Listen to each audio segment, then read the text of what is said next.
Maybe it'll make some teeny difference, but maybe not. From the theoretical work, probably not. Mostly because if you eat bigger meals, they just take longer to digest. So the pulsatility of nutrients in your blood, it basically just looks like this the whole day because you start eating breakfast. And by the time you run out of breakfast, you get lunch and then dinner and then you're done. What about the earliest that people should eat, the latest that they should eat? Is there something to do with the parentheses of your eating window throughout the day? If you eat in a very constrained eating window, the result you can expect starts to look more and more like a very small number of meals per day. Your body doesn't really count meals. Your peripheral cellular structures count how much of a flux of nutrients they get exposed to.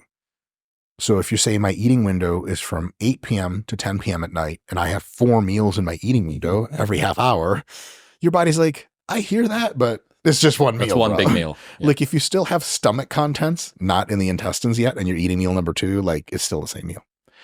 So a very constrained eating window does do that. But as far as spreading it out long or short, again, for weight loss, none of that matters. For fat loss, you want to spread it out, not as far as possible, but you probably want to be ingesting food at something like at least a 12, maybe 14, maybe even 16-hour situation. Contest bodybuilders who've near mastered the art of losing fat while maintaining muscle, they'll eat almost as soon as they wake up, and they'll have their last meal an hour or 2 before bed, if not even closer. And they eat multiple times throughout the day so that their body's never starving for protein. Is that excessive for most people? Yeah. What do you think sensible advice is? To wake up, again, if you want muscle mass retention, eat within a few hours of when you wake up. Don't be like it's like 6 hours later and you're working at projects at work and your stomach does one of those like angry growls or, oh shit, you exist. Better get a Twinkie. Don't do that. And if you take longer than 4 or 5 hours before you go to bed after you've eaten, that can work out great for you.